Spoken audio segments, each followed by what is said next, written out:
శుభోదయం. నా పేరు సుమ, డాన్ మీడియా నుండి. గోదావరి తల్లి ఒడిలో పోచమ్మ తల్లి.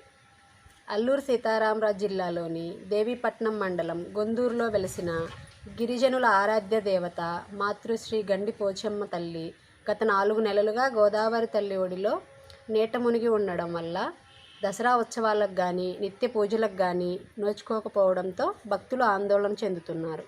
గోదావరి తల్లి ఒడిలోనే పోచమ్మ తల్లి నెలల తరబడి ఉండిపోవడంతో సుదూర ప్రాంతాల నుండి మొక్కులు తీర్చుకోవడానికి వస్తున్న భక్తులు నిరాశతో వెనుదిరుగుతున్నారు. ఇక్కడే పాపికొండలు టూరిజం పాయింట్ ఉండడం వల్ల టూరిస్టులు సైతం అమ్మను దర్శనం చేసుకోలేక నిరాశ చెందుతున్నారు.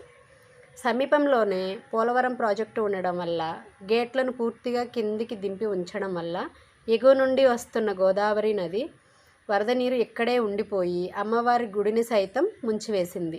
ప్రభుత్వ అధికారులు పోలవరం ప్రాజెక్టు గేట్లను అవకాశం మేరకు ఎత్తి అమ్మవారిని జలదిగ్బంధం నుండి తప్పించి నిత్య పూజలు, దర్శనాలు ఏర్పాటు చేయాలని భక్తులు కోరుతున్నారు.